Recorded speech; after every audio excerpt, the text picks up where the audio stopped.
ওয়ালিদিম ওয়া মা ওয়ালাদ, পিতার কসম, সন্তানের কসম। সুবহানাল্লাহ।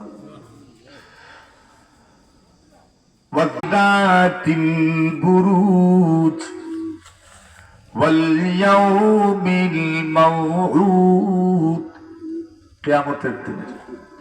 ওয়াশাহিদিন ওয়া মাশহুদ, জুমার দিনের, আরাফার দিনের। সুবহানাল্লাহ।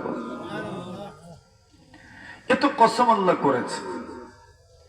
20টা আসমানের সাথে সম্পৃক্ত, 20টা জমিনের সাথে সম্পৃক্ত। এতগুলো কসম করে আল্লাহ এরপরে কিছু বলতে চান।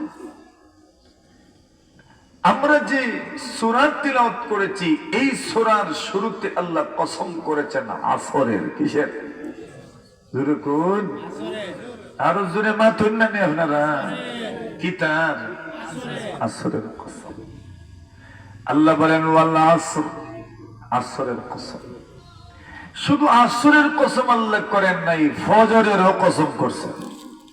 ওয়াল ফাজর ওয়া লায়ালিন আশর, ফজরের কসম, জিলহজ মাসের 10 রাতের কসম। সুবহানাল্লাহ। জিলহজ মাসের 10 রাতের কসম। ওয়াল ফাজরি ওয়া লায়ালিন আশর ওয়াশ শাফঈ ওয়াল ওয়াতর, জোড়ের কসম, বেজোড়ের কসম। সুবহানাল্লাহ। জোড় বেজোড়, জোড় কি বেজোড় কি ব্যাখ্যায় আমরা যাব না।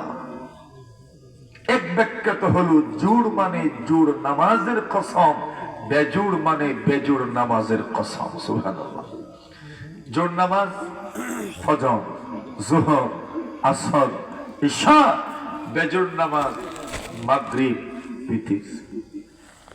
আমরা ইতিপূর্বে কোন নামাজ পড়লাম? এটা জোর না বেজোড়? বেজোড় নামাজ। আল্লাহ জোরের কসম করেছে, বেজোড়ের কসম করেছে। কোরআনের বিন্যাস অনুযায়ী আমরা যে সূরা তিলাওয়াত করেছি, এই সূরার কসম সর্বশেষ কসম। এরপরে আল্লাহ আর কোন কসম করেন নাই। সুতরাং আমাদের জানার দরকার, এখানে আসরের কসম যে করলেন, আসর বলতে কি বুঝাইলেন আল্লাহ? মুফাসসিরিনে কেরাম বলেন আসর দ্বারা 2 অর্থ হতে পারে। 1 নম্বর হলো আসরের কসম আল্লাহ করেছেন